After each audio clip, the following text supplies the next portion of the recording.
दूर दूर से अनेक प्रांतों से हम आए हुए हमारे अपने ही देवतुल्य आत्मीय भाइयों, शक्ति स्वरूपा माताओं, देव स्वरूपा बहनों, प्यारे बच्चों, बड़ी प्रसन्नता की बात है कि आप सब 9 दिन के अनुष्ठान में यहाँ पर विराजमान हैं। 9 दिन का अनुष्ठान आप सबका चल रहा है। इस समय 30 माला गायत्री मंत्र का जप आप प्रतिदिन कर रहे हैं और त्रिकाल सत्संग कर रहे हैं, त्रिकाल संध्या कर रहे हैं। त्रिकाल संध्या आप सबकी चल रही है यहाँ।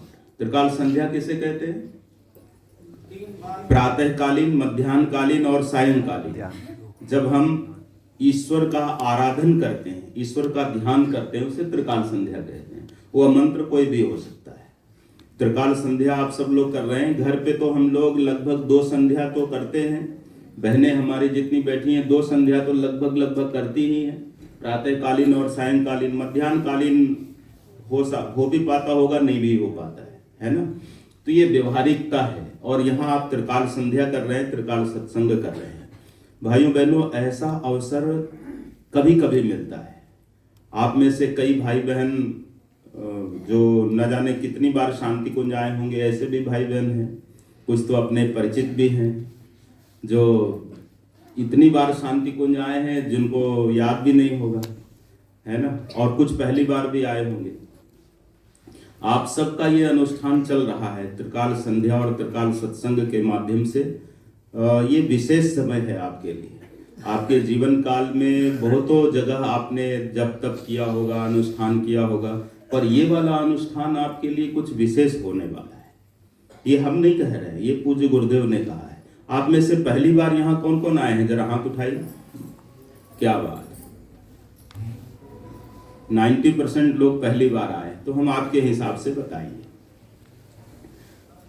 पूज्य गुरुदेव कहते हैं कि बेटा, ये जो आपसे साधना कराई जा रही है, ये साधना आपसे कराई जा रही है, आप कर रहे हैं, ये आप जानते हैं, लेकिन ये कराई जा रही है, ये दिव्य सत्ता जानते हैं, ये परमात्मा जानते हैं। ये कैसे? ये इसलिए है कि ये कभी कभी आवश्यकता पड़ती है। किसकी आवश्यकता पड़ती है? जैसे भक्त हमेशा भगवान को पुकारता रहता है। कोई नमः शिवाय बोलता है, कोई वासुदेवाय नमो नमः बोलता है, कोई ओम बोलता है, कोई गायत्री मंत्र बोलता है, आदि आदि। पूज्य गुरुदेव कहते हैं बेटा, ये समय ऐसा चल रहा है जब भगवान को, विधाता को, निर्माता को ऐसे अच्छे भक्तों की आवश्यकता पड़ी है और ये वही समय चल रहा है। इसलिए उन श्रेष्ठ भक्तों में से यदि आपको रखा जाए तो कोई अतिशयोक्ति नहीं होगी। वो इसलिए है कि ये दिया जा रहा है। जैसे गाय के थनों में जब दूध भर जाता है ना, तो गाय रंभाने लगती है। वो अपने बछड़े को बुलाती है, बेटा आओ मेरा दूध पियो, बेटा आओ मेरा दूध पियो, है ना। ये ऐसा ही समय है कि भगवान कह रहा है बेटा आओ, हम देना चाहते हैं। कितना लेना है? कोई प्रतिबंध नहीं है। जितना तुम्हारे पास पॉट होगा उतना तुम ले जाओगे। इसमें कोई छोटा बड़ा, ऊंच नीच, गरीब अमीर है ही नहीं। जितना चाहोगे उतना ले जाओ। यहाँ पास में गंगा मैया है, आप गंगा जी दर्शन करने जरूर जाएंगे। गंगा जल भी ले जाएंगे। कितना ले जा सकते हैं? 5 कितना ले जा सकते हैं? 5 लीटर। कोई प्रतिबंध है क्या? कोई प्रतिबंध नहीं है। शर्त एक ही है कि आपके पास पॉट कितना बड़ा है, छोटा है, बड़ा है ना, उतना ले जा सकते हैं। और पवित्र भी होना चाहिए। पवित्र अगर नहीं होगा तो गंगा जल भी, है ना। तो ठीक उसी प्रकार से वो पवित्र गंगा मैया है, स्थूल गंगा। और जहां आप बैठे हैं, अधिकांश भाई बहन पहली बार आए हैं। आपको लगता होगा कि हम ये आपको खुश करने के लिए बोल रहे हैं, पर सत्य यही है। जहां आप बैठे हैं ये गायत्री रूपी ज्ञान गंगा है। यहाँ से भी आप जितना भर के ले जाना चाहें ले जा सकते हैं। कोई कंजूसी नहीं, कोई कटौती नहीं, और कोई छोटा बड़ा, ऊंच नीच, गरीब अमीर भी नहीं है। ये 9 दिन का अनुष्ठान आपकी केवल 2 चीजों के लिए कराया जाता है, पवित्रता और पात्रता का विकास। पवित्रता और पात्रता का विकास। पवित्रता का मतलब दूध लेना हो तो कमंडल भी साफ सुथरा होना चाहिए। और पात्रता का मतलब कमंडल कितना बड़ा करना है। ये एक बड़ी पतली सी जिह्वा है हमारे मुंह के अंदर, जिसके माध्यम से हम बोल पा रहे हैं। रोज लोहे की छिलनी से इसको घिसते हैं, घिसते हैं ना? ये कभी घिस जाता है क्या? घिसता है? नहीं घिसता है। और वहीं पत्थर पे हम वो प्लास्टिक की रस्सी से अगर पानी खींचते हैं तो पत्थर घिस जाता है, पर ये नहीं घिसता है। ये पात्रता आप जितना इसको बढ़ाना चाहेंगे उतना बढ़ता चला है। ये पात्रता ऐसी बढ़ती है भाइयों बहनों, ऐसी बढ़ती है। मेरा नाम विनय केसरी है। हम आपको गुरुजी का संदेश सुना रहे हैं, और जैसे ही अभी मेरे शरीर के अंदर से ऐसा कुछ निकल जाएगा जो दिखाई भी नहीं पड़ेगा, ये हाथ हिलना डुलना बंद कर देगा, मुंह बोलना बंद कर देगा, ये शरीर बिल्कुल निष्प्राण हो जाएगा, और इस नाम के आगे एक शब्द जुड़ जाएगा। क्या जुड़ जाएगा? बोलिए, घबराइए नहीं। क्या जुड़ जाएगा? स्वर्गीय विनय केसरी हो जाएगा ना भाइयों बहनों। पर स्वामी विवेकानंद के नाम के आगे स्वर्गीय क्यों नहीं लगता? भगत सिंह के नाम के आगे स्वर्गीय क्यों नहीं लगता? वो शरीर से है क्या? नहीं है, लेकिन आज भी वो जीवित है। कैसे जीवित है? अपने प्राणों से जीवित है। उनके अंदर का प्राण तत्व जीवित है और अनेकों को जीवित कर रखा है। और हमारा प्राण तत्व सो जाता है। ये क्षितिजल पावक गगन समीरा पंच रचित यह अदम शरीरा, ये सब मिल जाता है, और उनका जीवित है। उनके नाम के आगे स्वर्गीय नहीं लगता। यही जब पात्रता पूरा विकास कर लेंगे ना, तो क्या हम आप कर सकते हैं? नहीं, कर नहीं सकते। हम अपने टॉपिक पे आना चाहते हैं। हम आपको बताना चाहते हैं कि आज का जो ये टॉपिक है ना, ये टॉपिक बड़ा ही जोरदार टॉपिक है। ये सावधान किया जा रहा है। आज तक जितना भी अभी आपकी सत्संग हुआ उसमें सावधान शब्द आया भी होगा, पर ये वाला सावधान कुछ अलग है। ये सावधान कर रहा है। किस बात के लिए सावधान कर रहा है? सावधान युग बदल रहा है। ये सुनने में ही बड़ा वैसा लग रहा है ना? ये सावधान इसलिए किया जा रहा है कि आप सब लोग सावधान हो जाएं। किस बात के लिए? कि ये विशेष समय चल रहा है, और विशेष समय में जैसे उनकी हम भी पात्रता बढ़ा सकते हैं। और इसमें से बहुत सारे हमारे युवा भी बैठे हैं, बच्चे भी बैठे हैं, और ये छोटे छोटे बच्चे तो नौनिहाल बच्चे, इनका कहना ही क्या है। ये कौन है ये लोग? आपको मालूम है? आप शायद जो हमारे वरिष्ठ कार्यकर्ता भाई बहन हैं, जो पूज्य गुरुदेव के साथ जुड़े हैं, उनको देखे हैं, वंदनीय माता जी के हाथों की बनी रोटी खाए हैं, उनको तो ये अनुभव होगा। पर जो पहली बार आए हैं उनको हम आपको ये विश्वास दिलाना चाहते हैं। ये वो हमारे बच्चे बैठे हैं और हमारे कुछ ऐसे युवा बैठे हैं जिन्होंने गुरुदेव माता जी को देखने का अवसर नहीं मिला, वो जन्म ही नहीं लिए उस समय। और ये कौन है? ये वो समय चल रहा है कि अभी हम ये याद करते हैं। किस चीज को याद करते हैं? कि कभी देश की आजादी के लिए लड़ाई लड़ी गई होगी, है ना? उस जमाने में कि कुछ बुजुर्ग लोग तो बैठे ही होंगे, है ना? देश की आजादी के लिए लड़ाई लड़ी होगी, हम कल्पना कर सकते हैं, हम अपने माथे में इमेजिन कर सकते हैं, और उसमें कुछ लोगों ने साथ दिया होगा, आदि आदि, है ना? और देश आजाद हो गया। वो दृश्य अब बताएंगे तो समय ज्यादा हो जाएगा, हम केवल आपको याद दिला रहे हैं। वो इतिहास आज हम पढ़ रहे हैं ना, कि साहब इन्होंने गए, ये जेल में रहे और इनका ऐसा हुआ, उनका वैसा हुआ, इतिहास पढ़ रहे हैं। भाइयों बहनों, ये समय ऐसा चल रहा है कि इतिहास नया लिखा जा रहा है, और लिखने वाले कलम कोई और हैं और इतिहास गढ़ने वाले कोई और हैं। आज का जो अभी का समय चल रहा है, ये इतिहास पढ़ने वालों में से आपका नाम नहीं आना चाहिए, इतिहास बनाने वालों में आपका नाम आएगा। भाइयों बहनों, ये वो समय चल रहा है। इस समय इतिहास बनाया जा रहा है। इस इतिहास को कोई और पढ़ेगा, इस इतिहास को कोई और पढ़ेगा। एक घटना आपको सुनाते हैं। देश की आजादी के लिए लड़ाई लड़ी जा रही थी, जुलूस निकला हुआ था, बहुत शॉर्ट में आपको सुना रहे हैं। और बड़ा जुलूस जा रहा था, आदि आदि कुछ कहते हुए, नारे लगाते हुए, और किनारे एक पति पत्नी गोलगप्पे खा रहे थे। सच्ची घटना आपको सुना रहे हैं। तो उस भीड़ में से एक युवक गया और उनसे कहा, जो पति पत्नी गोलगप्पे खा रहे थे, कह रहे तुम ये गोलगप्पे खा रहे हो?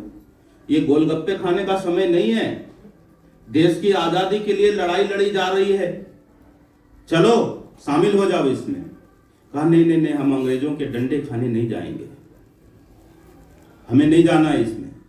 दोस्ती इतनी पक्की थी, उनकी पत्नी बार बार रोके, लेकिन दोस्ती के कारण दोनों को जाना पड़ा। और जब गए तो सबका नाम पता नोट कर लिया गया कि साहब ये आज़ादी की लड़ाई में ये अमुक अमुक व्यक्ति आए। और भाइयों बहनों, दूसरे दिन देश आज़ाद हो गया। और जब देश आज़ाद हो गया और जब लिस्ट बाहर निकला स्वतंत्रता संग्राम सेनानियों का, तो उसमें वो गोलगप्पे खाने वालों का नाम भी आ गया। और ये कह करके आ गया कि देश की आज़ादी में इन्होंने भी समय दिया था, इन्होंने भी लड़ाई में भागीदार किया। भाइयों बहनों, आज अगर कोई जाए तो ऐसा मिलेगा क्या? मिलेगा? नहीं मिलेगा। आज भले ही कितने साल आप जेल चले जाइए, पेंशन मिलने वाला है क्या? ये समय वही चल रहा है भाइयों में। ये कौन सा समय चल रहा है, आपको हम याद दिलाना चाहते हैं। एक पुस्तक आप गुरुजी की पढ़िएगा, उस पुस्तक का नाम है हमारी वसीयत और विरासत। आप सबके घर में होना चाहिए और आप सबको कई बार पढ़ना चाहिए। उस पुस्तक का नाम क्या है, जरा जोर से बोलिए। हमारी वसीयत और विरासत। हमारी वसीयत और विरासत। उस पुस्तक में परम पूज्य गुरुदेव लिखते हैं, हम तो केवल उसका अंश आपको सुना रहे हैं, आप पढ़ेंगे तो आपके रोंगटे खड़े हो जाएंगे।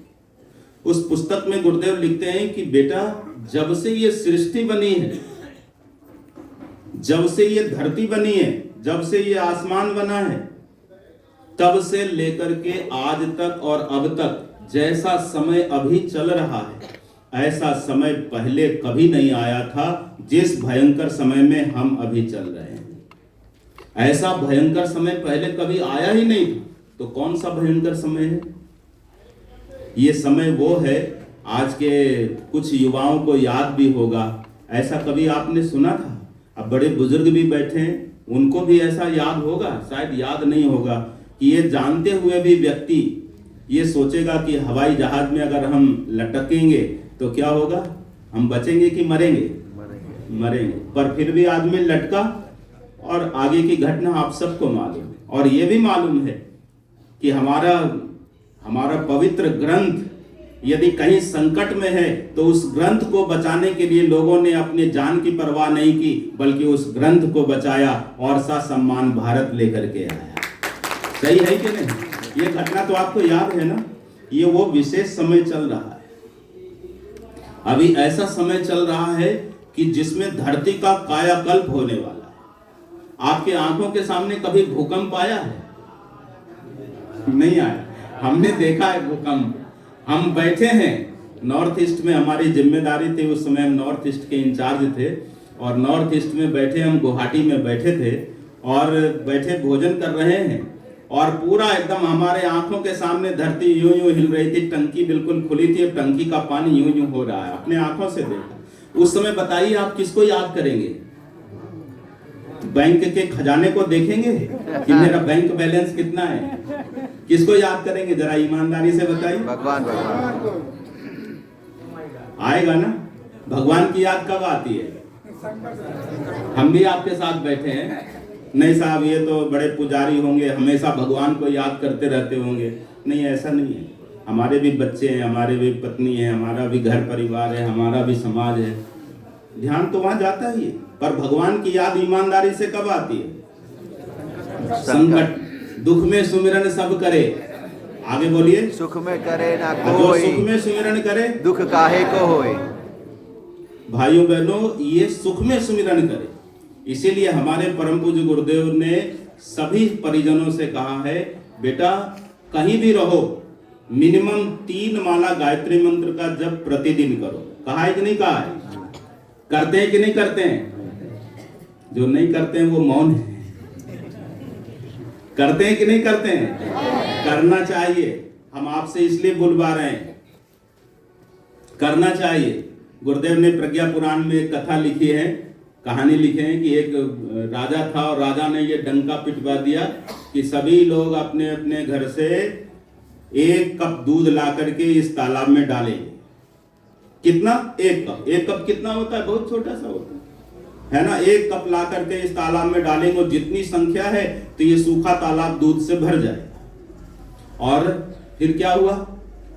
फिर क्या हुआ, सवेरा हुआ तो देखा तालाब खाली का खाली, दूध भरा ही नहीं। क्यों नहीं भरा साहब?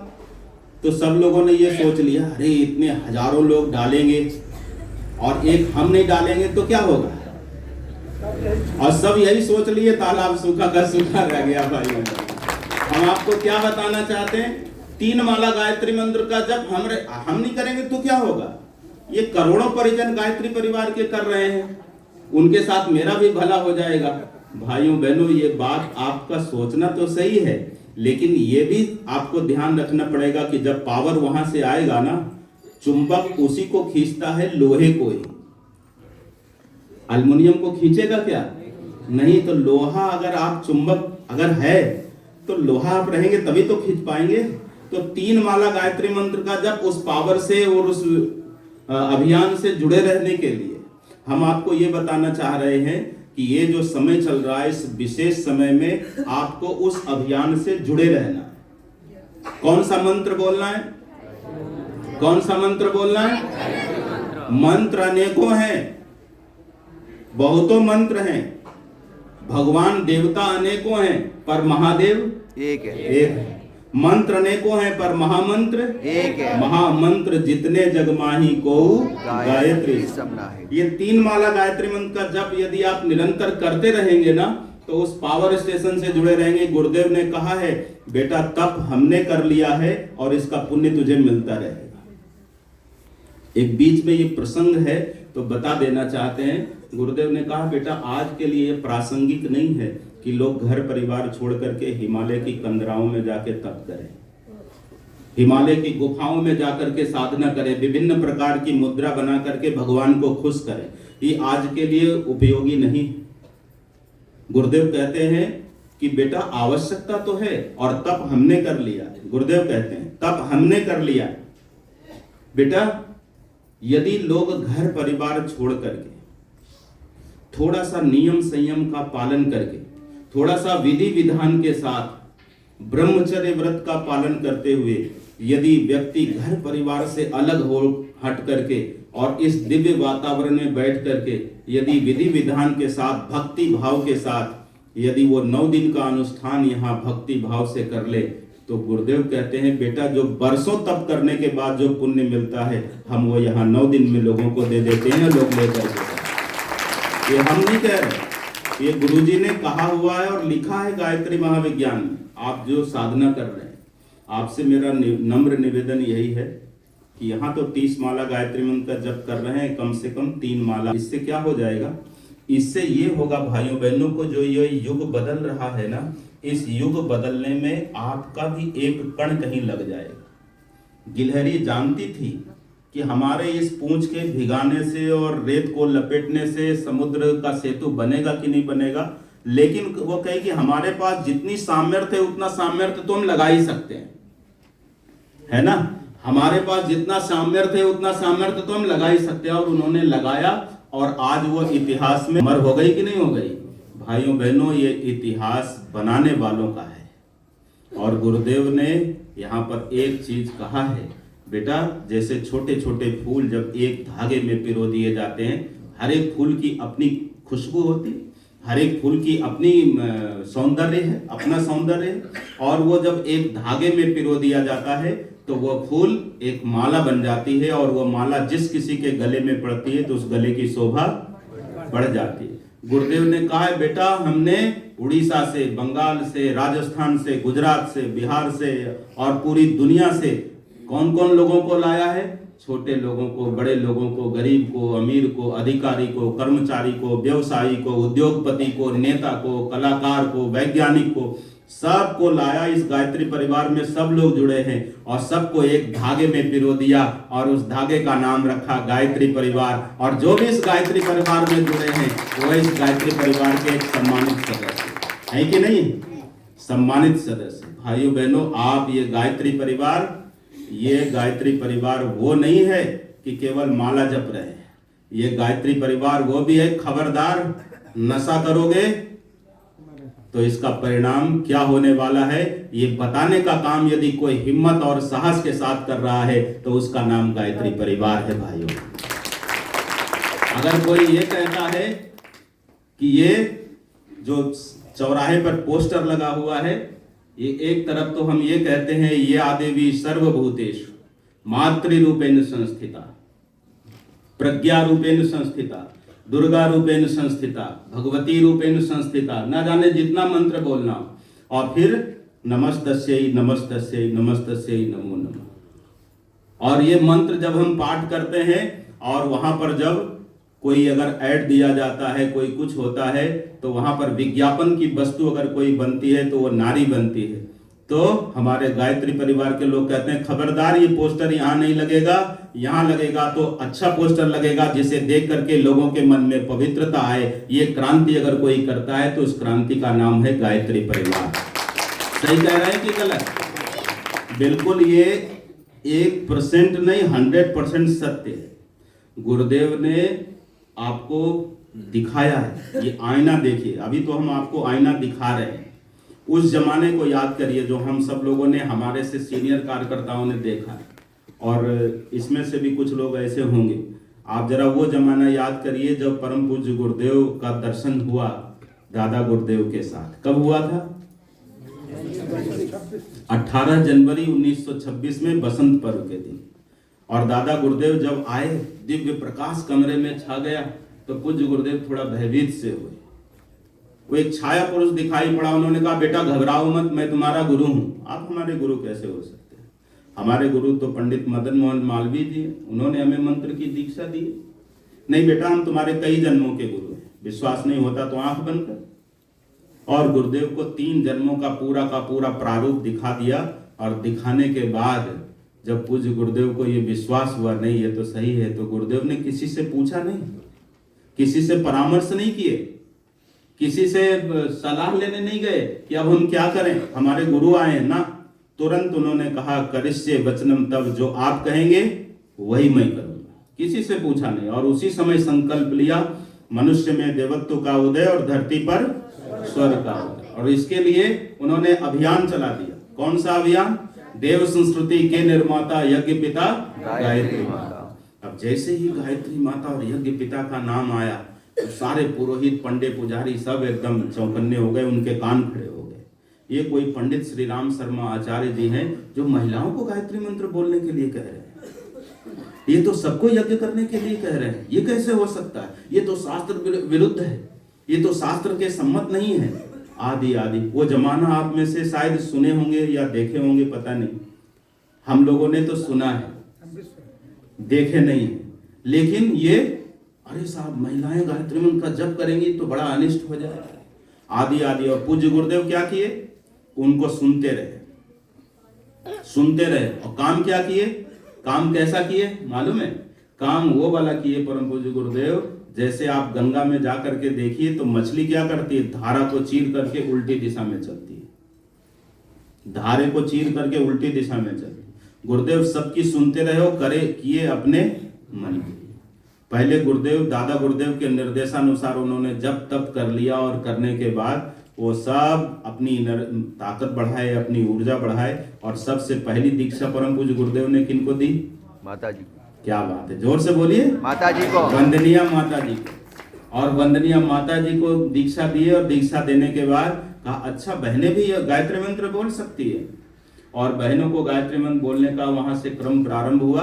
अरे साहब, ये यज्ञ तो कोई कर ही नहीं सकता, यज्ञ तो कोई जाति वर्ग का आदमी ही यज्ञ कर सकता है, बहनें तो यज्ञ कर ही नहीं सकती, मंत्र बोल ही नहीं सकती, आदि आदि। गुरुदेव ने सब सुनते रहे और किए काम अपने मन की।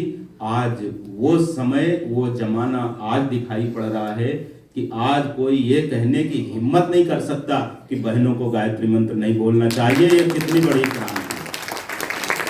केवल गायत्री मंत्र बुलाया ही नहीं, बुलवाया ही नहीं, यज्ञाचार्य बना करके मंच पर बिठा दिया। आप घर से आइए, पर्दा प्रथा को दूर करिए और आ करके यहाँ ब्राह्मण बन करके मंच पर बैठ करके यज्ञ करें। सही कह रहे हैं कि गलत?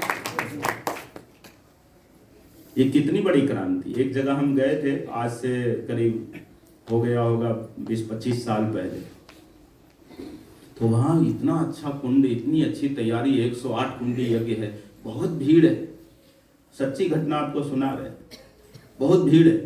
और यज्ञशाला में कोई प्रवेश नहीं कर रहे, ये बात क्या हो गई साहब?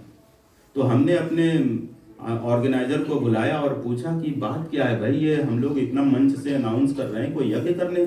तब उन्होंने कहा भाई साहब यहाँ बड़ी वो है, बड़ा विरोध है, ये यज्ञ को तो लोग साथ नहीं दे रहे थे, लेकिन जब इतनी तैयारी हम लोगों ने केवल अपने संकल्प के बदौलत गुरुजी को याद करके इतना कर लिए, तो ये लोग देखने के लिए आए कि कैसा होता है यज्ञ। यज्ञ का मतलब एक आदमी बीच में बैठ जाए और वही आहुति डालता रहे और बाकी सब लोग परिक्रमा लगाए।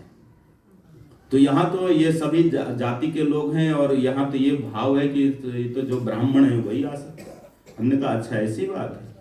फिर उस भीड़ में थोड़ी देर गुरुजी का संदेश दिया और संदेश देने के बाद में से फिर कुछ लोग आए उसमें आधे लोग आए, आधे लोग फिर भी नहीं आए। फिर दूसरा दिन यज्ञ शुरू हुआ, फिर शाम का लेक्चर हुआ। वो सब में ऐसा हुआ भाइयों बहनों, पूरा का पूरा गांव ही नहीं, वो आसपास के जो 10-20 गांव से लोग आए थे, सब लोगों ने यज्ञ किया। और आज तो यज्ञ की ऐसी खुशबू लोगों में बिखर रही है। अभी वो दिन हमने देखा है जहां लोग प्रतिदिन यज्ञ करते थे, कोरोना आया, उनके घर में घुसा भी, कोरोना गया भी, और जब कोरोना ने यज्ञ की खुशबू देखा तो लौट गया, कहा यहाँ जगह नहीं है भाई, चलो वापस करो। सही कह रहे हैं कि गलत? ये युग बदल रहा है कि नहीं बदल रहा है? दिखाई पड़ रहा है कि नहीं बेटा? है ना, दिखाई पड़ रहा है कि नहीं पड़ रहा है? भाइयों बहनों, इन आंखों से हमको देखना पड़ेगा। गुरुदेव ने भविष्यवाणी की हुई है भाइयों बहनों कि उस जमाने में गुरुदेव ने भविष्यवाणी की थी जब गायत्री मंत्र के प्रति लोगों का विरोधाभास था।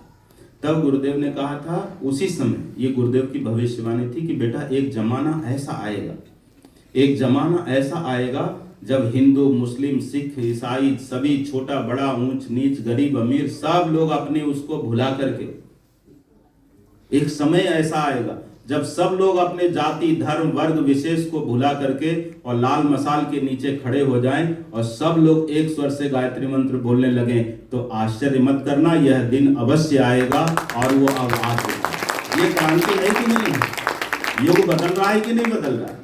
भाइयों बहनों, यही युग परिवर्तन की स्पष्ट झलक हम लोगों को दिखाई पड़ रही है। जब सूर्योदय होने वाला होता है तो आकाश में लालिमा छा जाती है। क्या वो दृश्य होता है? हमारे साधक गणों को मालूम होगा जो प्रातः काल ध्यान करते हैं, और जब वो लालिमा दिखाई पड़ती है तो हमारे चेहरे खिल जाते हैं, फूल पत्तियां खिल जाती हैं, पक्षी चहचहाने लगते हैं।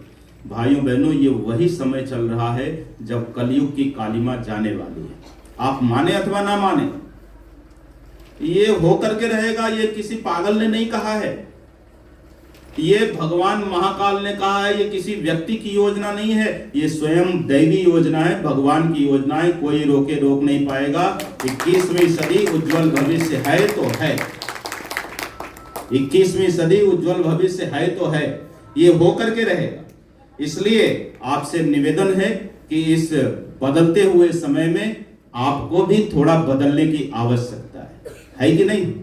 बदलेंगे कि नहीं बदलेंगे? इसीलिए परम पूज्य गुरुदेव ने कहा है, हम बदलेंगे युग बदलेगा। जोर से बोलो ना भाई, हम बदलेंगे युग बदलेगा, हम सुधरेंगे युग सुधरेगा। ज्ञान यज्ञ की ज्योति जलाने हम घर घर में जाएंगे। ये करना पड़ेगा। काहे के लिए जाएंगे? उस जमाने में तो डर भी लगता था, कहीं अंग्रेजों के डंडे न खाने पड़े, है ना, और कहीं परिवर्तन के लिए जाना पड़े, कहीं अगर वो जूझने के लिए जाना पड़े तो कहीं ये भी डर लगता है कि कहीं कोई पिटाई न कर दे। भाइयों बहनों, ये तो केवल एक काम करना है जो आपके अंदर है, और नहीं भी है तो कहां से आ जाएगा आपको पता नहीं चलेगा। केवल एक काम करना है, सरस्वती के भंडार की बड़ी अपूर्व बात, ज्यों-ज्यों खर्च करे त्यों-त्यों बढ़े, बिन खर्चे घटी जात। जितना खर्च करेंगे उतना बढ़ता जाएगा, अपने पास रखेंगे तो सीमित हो जाएगा। धन खर्च करेंगे तो घट जाएगा, और ज्ञान खर्च करेंगे तो बढ़ जाएगा। इस समय सबसे बड़ी अगर कोई आवश्यकता है भाइयों बहनों, तो अगर किसी भूखे को आप भोजन करा दीजिए, किसी प्यासे को आप पानी पिला दीजिए, तो 6 घंटे के बाद फिर भूख लग जाएगी, फिर प्यास लग जाएगी। कोई व्यक्ति दीनहीन है, अभावग्रस्त है, तो उसे 400, 2000, 10,000 दे दीजिए, काम चल जाएगा। थोड़ी देर के लिए वो खुश हो जाएगा। लेकिन एक समय ऐसा आएगा कि फिर उसका पैसा समाप्त हो जाएगा, फिर वही दिनहीन स्थिति में पहुंच जाएगा। इस समय की सबसे बड़ी आवश्यकता है और सबसे बड़ा इस समय का जो भयंकर विष है, वो विष क्या है? वैचारिक प्रदूषण। सही कह रहे हैं कि गलत? वैचारिक प्रदूषण है। सबके विचार विकृत हो गए हैं। इस समय हम जैसे, आप जैसे प्रज्ञा पुरोहितों की आवश्यकता है, जो घर घर जाकर के ये कहे अपने विचारों को आप बदल लीजिए। धारा में अगर आप चलेंगे, जैसे तेज आंधी आ रही हो, उस आंधी की दिशा में अगर आप साइकिल चलाएंगे तो बहुत दूर जा सकते हैं, और विपरीत दिशा में चलाएंगे तो चला नहीं पाएंगे। ये युग बदल रहा है। ऐसे बदलते हुए समय में आप भी साथ हो लीजिए तो आपका भविष्य उज्जवल होने वाला है। ठीक है कि नहीं? आप भी साथ हो लीजिए। ये कौन कहेगा साहब? एक पूज्य गुरुदेव आएंगे कहने के लिए। गुरुदेव कहते हैं कि बेटा, हमने युग निर्माण करके रख दिया है, युग निर्माण हो चुका है। हम आप जैसे लोगों से ही अपनी बात कहना चाहते हैं। वंदनीय माता जी के श्रीमुख से हमें सीधे सीधे सुनने का अवसर मिला है।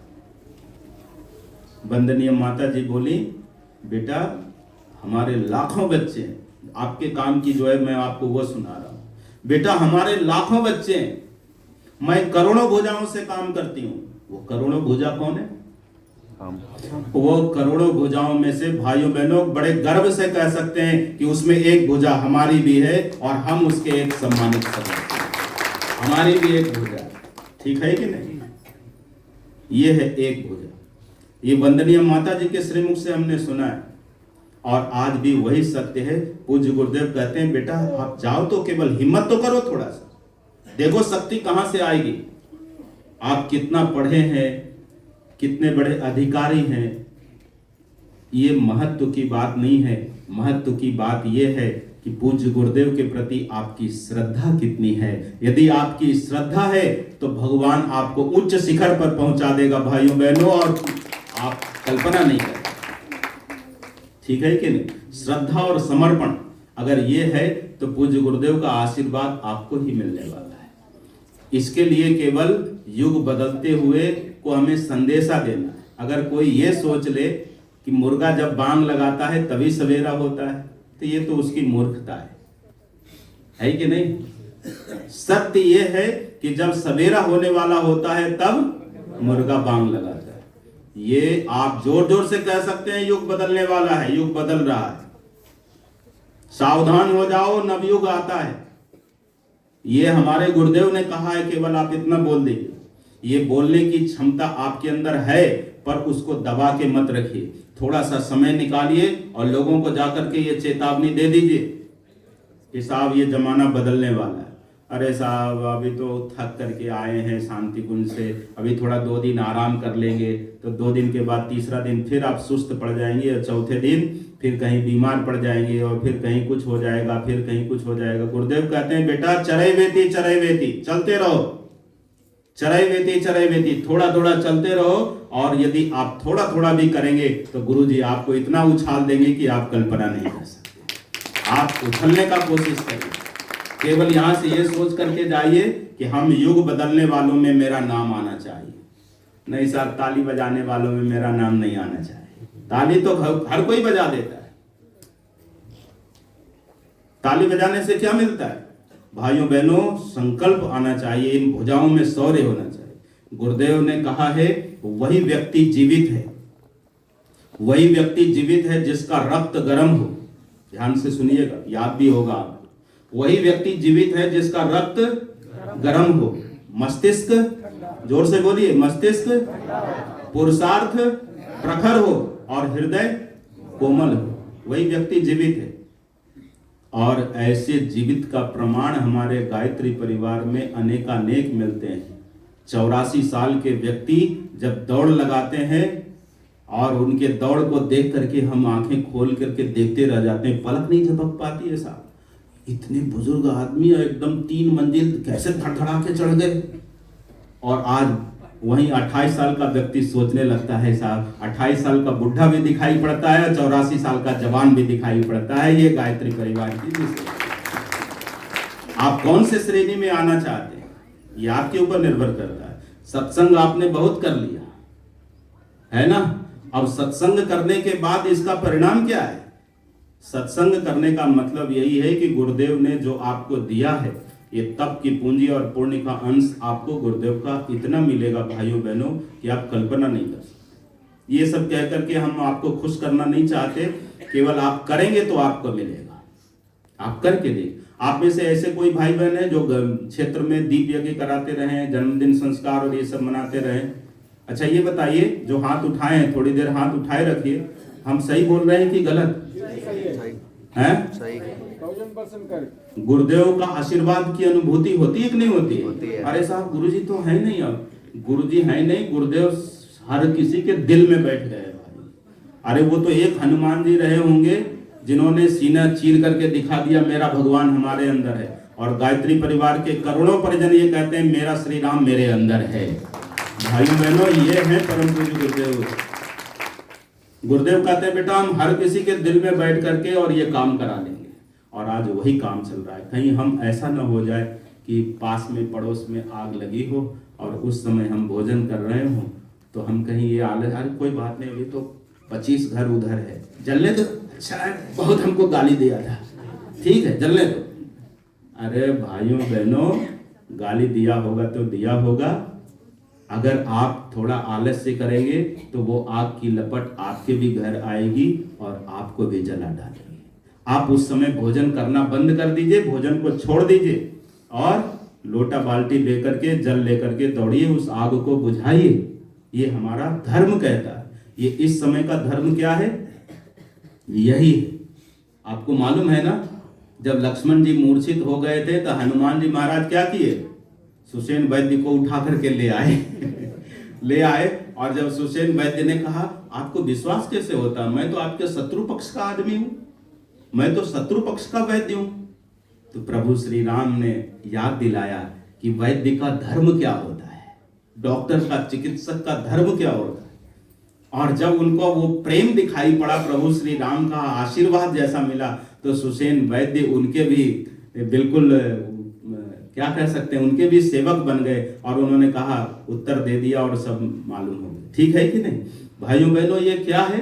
धर्म बताना पड़ता है। इस समय हमारा धर्म क्या है? एक ही धर्म है। भगवान ने अगर ये सुंदर आंखें हमको दी है, ये आंखों की कीमत हम भगवान को चुका सकते हैं क्या? बताइए, उनसे पूछिए जिनको आंखों से दिखाई नहीं पड़ता हो, ये आंखों की कीमत कितनी है? जिनको कानों से सुनाई ना पड़ता हो, ये कान की कीमत कितनी है?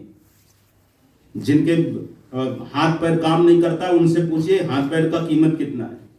भाइयों बहनों, भगवान को तो लाख लाख बार धन्यवाद देना चाहिए और डेली थैंक यू बोलना चाहिए। हे भगवान, आपका बड़ा शुक्र है कि आपके इस सौंदर्य को हम इन आंखों से देख पा रहे हैं, और इस सौंदर्य को बनाने में एक कुशल राजकुमार की भूमिका हम निभा सकें, ऐसी शक्ति और सामर्थ्य हमारे अंदर आ गई। ठीक है ना? यही युग परिवर्तन की बेला है। गुरुदेव ने कहा बेटा हमने युग परिवर्तन करके रख दिया है, अब ये युग परिवर्तन का ऐसा चश्मा आपकी आंखों पर चढ़ना चाहिए। कौन सा चश्मा? पूरे संसार को अगर पीला दिखाई पड़ना हो, सब गायत्री परिवार का हो जाए।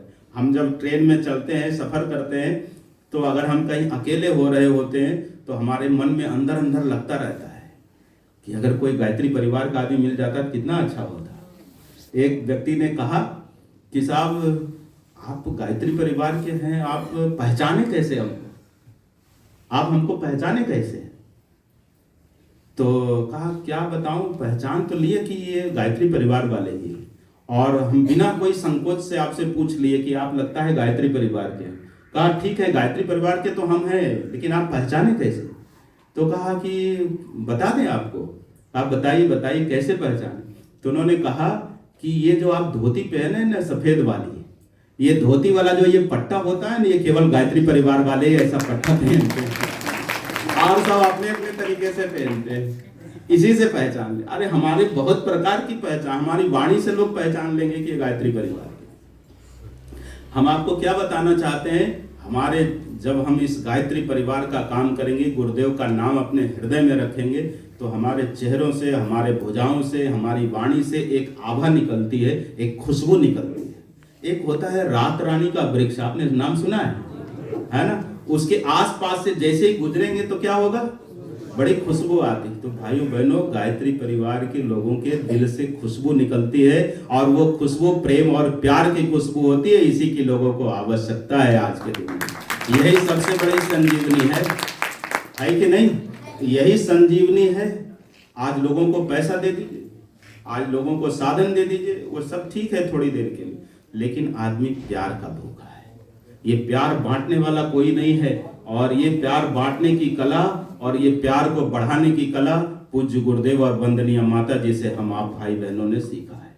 और ये सबसे बड़ी बात तो है, थोड़ा सा एक क्रांतिकारी बात आपको बताना चाहते हैं।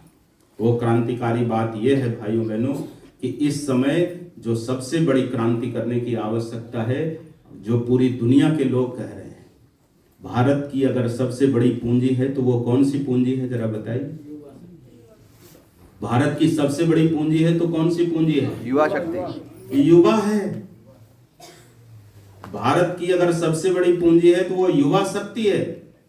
और इस समय इस युवा शक्ति के ऊपर संकट छाया हुआ है। युवा शक्ति के ऊपर संकट छाया हुआ है। कौन सा संकट? इस युवा शक्ति के ऊपर पूरा का पूरा षड्यंत्र चल रहा है। कौन सा षड्यंत्र? गुरुदेव ने हमारी वसीयत और विरासत में बहुत पहले लिख दिया है। चूंकि गुरुदेव दिव्य दृष्टा है साहब, वो तो भूत भविष्य वर्तमान सब जानते हैं। उन्होंने लिख दिया। क्या लिखा है पता है? शब्द एकदम वही का वही शब्द मैं आपको सुना रहा हूं। गुरुदेव कहते हैं, उसमें लिखते हैं कि बेटा ऐसा भयंकर समय पहले कभी नहीं आया था। आज ऐसे ऐसे लेखक ऐसे ऐसे लेख लिख रहे हैं जो युवाओं की जीवनी शक्ति को नींबू की तरह निचोड़ रहे हैं। कलाकार ऐसी ऐसी कला का प्रदर्शन कर रहे हैं कि युवाओं की जीवनी शक्ति के साथ खिलवाड़ हो रहा है ना? इशारा आप समझ रहे होंगे, है ना? ये क्या हो रहा है भाइयों बहनों? ये जो हमारी सबसे बड़ी पूंजी है देश की, उसके साथ ये चल रहा है। गुरुदेव उस में लिखते हैं भविष्यवाणी के रूप में। गुरुदेव कहते हैं कि बेटा, जिसने ये सृष्टि बनाई है, हम एक छोटा सा मकान बनाते हैं और उस मकान को कोई अगर गिराना चाहे तो हम गिरने देंगे क्या? नहीं गिरने देंगे। उसमें पूरी ताकत लगा देंगे। गुरुदेव कहते हैं बेटा, जिस सृष्टा ने, जिस विधाता ने ये सृष्टि बनाई है, वो इस सृष्टि को नष्ट होते देख सकता है क्या? नहीं देख सकता। हमने अपने कोर्स में पढ़ा था बहुत पहले कि हिरोशिमा पर एक बम गिराया गया था और वहां के कई वर्षों तक वहां के बच्चे अपंग पैदा होते रहे, आदि बहुत बड़ा नुकसान हुआ। और आज भी उसकी चर्चा यूक्रेन और रसिया और ये सब में चल ही रहा है ना? गुरुदेव कहते हैं कि आज के वैज्ञानिक, आज के लेखक, कलाकार ये जो अनर्थ कर रहे हैं, ये करेंगे। गुरुदेव का चैलेंज है, ध्यान से सुन लीजिए, खास करके उन युवाओं को हम बताना चाहते हैं।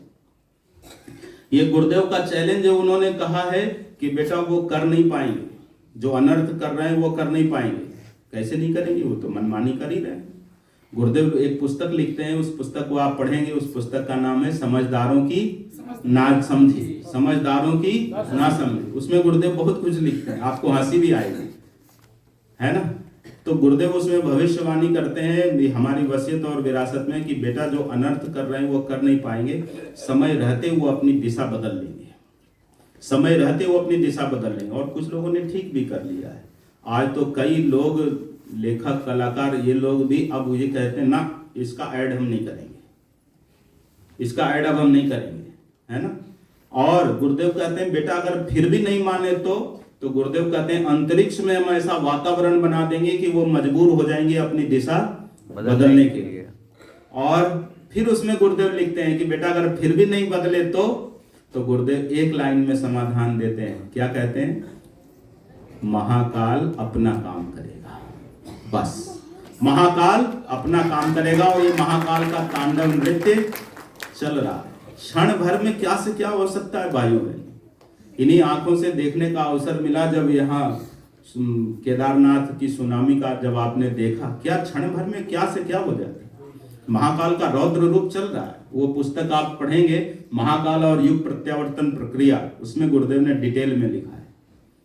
ध्वंस की देवी और सृजन का देवता, एक तरफ ध्वंस और दूसरे तरफ सृजन। एक तरफ आग लगी हुई है, दूसरे तरफ सृजन हो रहा है। होगा ही, ये समय चल रहा है। गुरुदेव ने कहा या तो धरती तबाह हो जाएगी और या तो धरती खुशहाल हो जाएगी। ये खुशहाल होने का समय है भाइयों।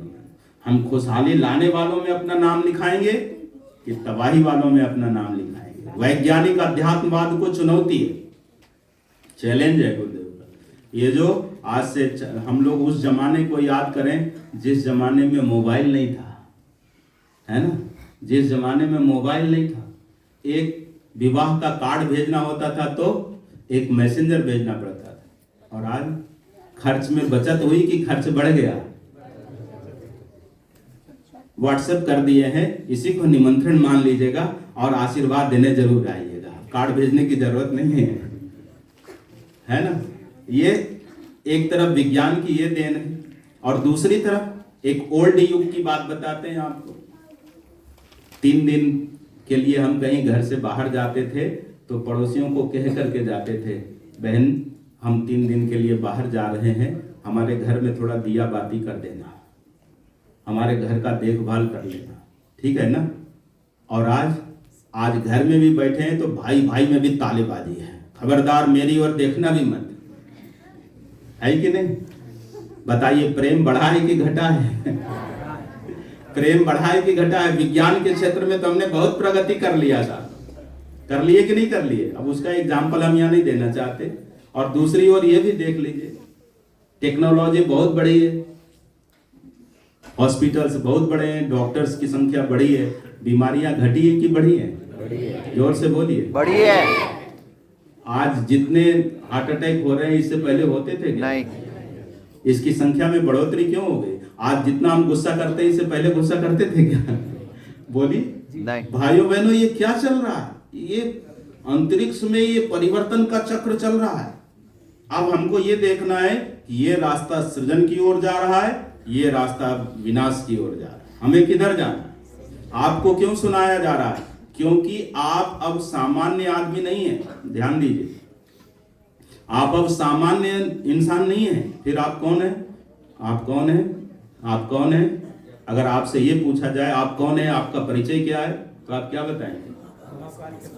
मेरा नाम भी अमुक है, मेरे पिताजी का नाम अमुक है, मैं अमुक जिले का रहने वाला हूँ, मेरा ये बिजनेस है, मेरा ये नौकरी है, आदि आदि। ये अगर बताएंगे तो ठीक है, आपका इंट्रोडक्शन हो जाएगा। पर यदि आप ये बताएंगे मैं पंडित श्री राम शर्मा आचार्य जी का शिष्य हूँ, गायत्री माता का उपासक हूँ, गायत्री माता की उपासिका हूँ, फिर आपका व्यक्तित्व बढ़ जाएगा भाई। ये आपका परिचय है और ये परिचय लेकर के आपका एक बहुत बड़ा परिचय है। वो परिचय कौन सा है?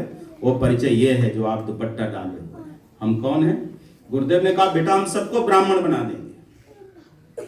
गुरुदेव ने कहा बेटा हम सबको ब्राह्मण बना देंगे। और ब्राह्मण बन करके अगर आप कहीं जाएंगे और पुरोहित बन करके जाएंगे तो लोग आपका सम्मान तो करेंगे ही करेंगे, लोग आपको अपने सर पे बिठाएंगे। भाइयों बहनों ये वो जमाना है। आज भी लोग याद करते हैं, कहते हैं कहाँ से आए साहब? शांति कुंज से आए। कहाँ से आए? गुरुजी के घर से आए। हाँ, अपना बेडरूम तक लोग खाली कर देते हैं साहब। ऐसा ऐसा स्थान हम लोगों ने देखा है, हम लोग जाते रहते हैं बाहर। हम आपको क्या बताना चाहते हैं, आज भी वो गुरुदेव इतने सारे धर्म के नाम पर अधर्म चला। अब ये सब कहना अच्छा नहीं है ना, लेकिन गायत्री परिवार की प्रामाणिकता अपने जगह है भाइयों बहनों। ये गायत्री परिवार की विशेषता है और उसी गायत्री परिवार के नाम पर जो हम सब लोग करते जा रहे हैं उसमें थोड़ी अपनी भी लाठी लगा दें तो हम भी युगों युगों के लिए अमर हो जाएं। हम भी अपनी लाठी थोड़ा टेक दें, हम भी अपना वो लगा दें। यही इस समय की विशेषता है, यही इस समय की खास बात है। अपना भी हम भी थोड़ा उंगली लगा दें गोवर्धन उठाने के लिए। वो युग बदलने में हमारी क्या भूमिका होगी? आपकी भूमिका यही होनी चाहिए। भगवान ने 3 चीजें आपको दी है। वो 3 चीजें कौन कौन सी हैं? Very good. भगवान ने 3 चीजें आपको दी है। सबसे पहला है आपके पास समय। ये समय हमारा नहीं है साहब, अभी हम बैठे हैं और ऐसा पता नहीं कुछ कहा नहीं जा सकता। ये समय भगवान का दिया हुआ है। और क्या है, इस शरीर में जो श्रम है, जो भी ताकत है, वो भी भगवान का दिया हुआ है। और भगवान का दिया हुआ है प्रतिभा, टैलेंट। समय, श्रम और प्रतिभा, ये 3 चीजें भगवान की दी हुई है। और यदि भगवान के खेत में हम बो देते हैं, गिव एंड टेक, यदि बो दिया तो भाइयों बहनों ये बढ़ेगा कि घटेगा? बढ़ेगा। जोर से बोलिए। बढ़ेगा। ये बढ़ेगा। बीज का एक दाना बोते हैं, धरती माता 1000 गुना करके देती है। और गुरुदेव का आश्वासन केवल आपको याद दिला देते हैं। जानते तो आप कई भाई बहन होंगे, गुरुदेव ने कहा हुआ है कि बेटा इस प्रज्ञा अभियान के लिए, इस विचार क्रांति अभियान के लिए, इस युग निर्माण योजना के लिए यदि किसी ने अपना 1 बूंद पसीना बहाया हो, आधे घंटे समय लगाया हो, 1 पैसा लगाया हो, तो पूज्य गुरुदेव कहते हैं बेटा मैं उसका ऋण लेकर के नहीं जाऊंगा, उसके लिए मुझे फिर से आना पड़े तो मैं आऊंगा और आपका 1 बूंद पसीने का बेटा मैं अमृत गंगा बहा दूंगा, 1 पैसे का करोड़ों दे दूंगा। ये गुरुदेव ने कहा और यही लोगों को मिल रहा है। इसी से ये गायत्री परिवार का व्यापक विस्तार हो रहा है। भाइयों आप हम सब लोग जो यहाँ बैठे हैं, शांति कुंज जितना बनता जा रहा है उतना छोटा पड़ता जा रहा है। ये कैसे हो रहा है? ये यही युग बदलने का स्पष्ट दृश्य अब हम आप सबको दिखाई पड़ने लगा है। बस हम उसमें कहीं आलस्य में, कहीं प्रमाद में ना बैठे, है ना। गुरुदेव का एक वाक्य आपको हम याद दिलाते हैं, हमारे देव संस्कृति विश्वविद्यालय में लिखा हुआ है। बहुत सारे वाक्य लिखे हैं, पर उस वाक्य को हमेशा हम याद करते हैं। Every moment of life comes with possibility of a bright future। जीवन का प्रत्येक क्षण हमेशा, हर क्षण उज्जवल भविष्य की संभावनाओं को लेकर के आ रहा होता है। आपका एक क्षण भी समय इधर उधर बेकार नहीं जाना चाहिए, यही आपसे मैं निवेदन करता हूं। आप यहाँ पर आए हुए हैं, यहाँ से जब आप घर जाएं तो आपके मन में एक ही केवल वो चलता है। जैसे कभी कभी क्या होता है भाइयों बहनों कि हम जब बहुत अच्छा कार्य कर रहे होते हैं, कहीं घर में कोई इंसिडेंट हो गया, पड़ोसियों ने कुछ कह दिया, हमसे अगर कोई सीनियर ने कुछ कह दिया, तो वो बात दिमाग में घूमती रहती है। घूमती रहती कि नहीं घूमती रहती? जितना आप भूलने का कोशिश करें उतना ही वो दिमाग में हावी हो जाता है और वो निगेटिविटी की ओर ले जाता है। ठीक है ना। तो हम आपसे ये निवेदन करना चाहते हैं, बस दिमाग में आप एक ही ये बिठा लीजिए कि युग बदल रहा है। इस बदलते युग में हमारे रक्त का, हमारे खून का एक एक जर्रा जर्रा अगर इस मिशन में लग जाए तो हम इसमें घाटे में नहीं रहने वाले हैं। ये नफे का सौदा है, ये गुरुजी ने कहा हुआ। बस ये अगर आपके मन में चलता रहेगा ना तो एक ही काम होगा। आप बिजनेस में हैं तो, आप नौकरी में हैं तो, आप ऑफिस में हैं तो, आप बाजार में हैं तो, आप जिससे भी बात करेंगे ना तो यही वर्ड, यही विचार, यही भाव आपके मुंह से निकलेगा, अरे साहब युग बदल रहा है। इस बदलते युग में हम कहाँ खाली बैठे हैं, हमारा समय कहाँ बर्बाद हो रहा है। ठीक है कि नहीं। बस ये आपसे निवेदन है, अगर ये कर लेंगे तो आनंद आ जाएगा। और इसके लिए 2-3 काम आप निरंतर करिए। जो एक काम आपको हम शुरू में बता चुके हैं, ये भाव जीवित रखने के लिए ये क्या करना पड़ेगा? मिनिमम कम से कम 3 माला गायत्री मंत्र का जप। कितना? जोर से बोलिए। 3 माला। और यदि ज्यादा करेंगे तो अच्छी बात है। ज्यादा करेंगे तो अच्छी बात है। अच्छी बात है साहब। अधिकस्य अधिकम फलम, जितना अधिक करेंगे अधिक लाभ मिलेगा। बीज का 1 दाना बोएंगे उसी अनुपात में मिलेगा, 10 दाना बोएंगे उसी रेशियो में आपको मिलने वाला है। ठीक है ना। तो गायत्री मंत्र का जप ये सबसे बड़ा अस्त्र शस्त्र है। और दूसरा अस्त्र शस्त्र ये है भाइयों बहनों, हम रास्ते में चलते हैं, चलते चलते हमारे कपड़े गंदे हो जाते हैं, बॉडी में गंदगी आ जाती है, तो हम क्या करते हैं? कपड़ा धुल लेते हैं, स्नान कर लेते हैं। ये विचारों की गंदगी भी हमारे ऊपर आती रहती है ना। विचारों की गंदगी, गुरुदेव ने कहा है मन को कुविचारों और, आगे बोलिए, जोर से बोलिए, स्वाध्याय और सत्संग की व्यवस्था रखे रहेंगे। इन दिनों हमारा अधिकांश समय ये व्हाट्सएप और फेसबुक ले रहा है। कोई मतलब नहीं है, 2 लाइन पढ़े और पूरा पढ़े भी नहीं, फॉरवर्ड कर दिए, केवल इसी में टाइम वेस्ट हो रहा है। हम आपसे निवेदन करना चाहते हैं कि आप गुरुजी का साहित्य मोबाइल में ही अगर आप पढ़ना चाहते हैं तो मोबाइल में ही पढ़िए, पर कम से कम 10 मिनट स्वाध्याय का क्रम आप जरूर बनाइए। ठीक है कि नहीं। हमारे जितने भी इस वेबसाइट्स पे हमारे लिटरेचर पढ़े हैं, ऑडियो बुक्स पढ़े हैं, हमारे मैगजीन्स पढ़े हैं, वो सब आप देख सकते हैं। ठीक है कि नहीं। और लोगों को भी यही कहिए कि साहब आपके पास चलते चलते 5 मिनट का समय, 5 मिनट में आप एक लेख निकाल के पढ़ लीजिए। हमारे शांति कुंज यूट्यूब चैनल से बहुतों लेख हर दिन दिया जा रहा है, आप उसको पढ़िए। पहला साधना और दूसरा स्वाध्याय, और तीसरा क्या है, अगर कहीं मौका मिल गया तो थोड़ा सा सेवा का कार्य अगर आप कर लें, यही युग परिवर्तन, यही युग बदलने में आपकी भूमिका हो जाएगी साहब, ठीक है ना। और अगर चौथा काम यह है कि शांति कुंज की ओर से जैसे अभी ज्योति कलश यात्रा पूरे देश में अपने लक्ष्य को प्राप्त करने के लिए खूब कार्य चल रहा है, आप न्यूज में सुन रहे हो, आप अपने प्रज्ञा अभियान पाक्षिक में पढ़ रहे हो, है ना। अपने क्षेत्र के संगठन से जब आप जुड़े होंगे तो आपको भी पता चल रहा होगा। तो वो कार्य में हम जितनी भूमिका निभा सकें, थोड़ा समय निकाल करके उसमें योगदान दे सकें, तो ये हमारे लिए बहुत बड़ा योगदान होगा। अगर इतना हम कर लिए तो निश्चित रूप से गुरुदेव किसी को प्यार करते हैं कि नहीं करते हैं, पर सबसे ज्यादा प्यार हमको करेंगे गुरुदेव, ये हमको विश्वास है। गुरुदेव ने कहा हुआ है भाइयों बहनों कि आने वाले दिनों में ये गुरुओं की होड़ लगने वाली है। कोई कहेंगे तुम्हारे गुरु बड़े कि मेरे गुरु बड़े, तुम्हारे गुरु विद्वान कि मेरे गुरु विद्वान। तो गुरुदेव ने हम आप सबको कह दिया है कि बेटा अगर कोई ये कहे कि तुम्हारा गुरु विद्वान है और मेरा गुरु विद्वान है, मान लेना थोड़ी देर के लिए। जबकि ये सत्य है कि जितना लिटरेचर पूज्य गुरुदेव ने लिखा है, जितना आर्ष ग्रंथों का भाष्य गुरुदेव ने किया, इतना आज तक किसी ने नहीं किया। जितना तब परम पूज्य गुरुदेव ने किया, इतना किसी ने नहीं किया। फिर भी गुरुदेव कहते हैं मान लेना, लेकिन एक बात कभी मत मानना कि अगर कोई ये कहे कि तुम्हारे गुरु से मेरा गुरु ज्यादा प्यार करने वाला है, बेटा करता हूं और करता रहूंगा, ये कभी मत। ये केवल मैं प्यार करता हूं, हम लोगों को कहा है, और इसी प्यार की डोर से हम आप सब लोग बंधे हुए हैं। ये प्यार अपने तक केवल सीमित नहीं रखना है, इसको आप जितना बांटेंगे, जितना फैलाएंगे, इस खुशबू को जितना बिखेरेंगे, उतना आपको इसका लाभ मिलने वाला है, ठीक है कि नहीं।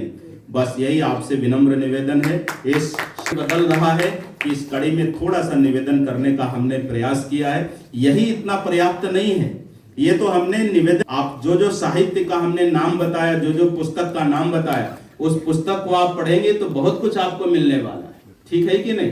तो आप पुस्तक जरूर खरीदिए। आप हमारे यहाँ से भले ही लड्डू ले जाइए कि ना ले जाइए, लेकिन हम ये कहते हैं कि 500 रुपए का साहित्य जरूर ले जाइए, यही सबसे बड़ा ज्ञान प्रसाद है भाई, है ना।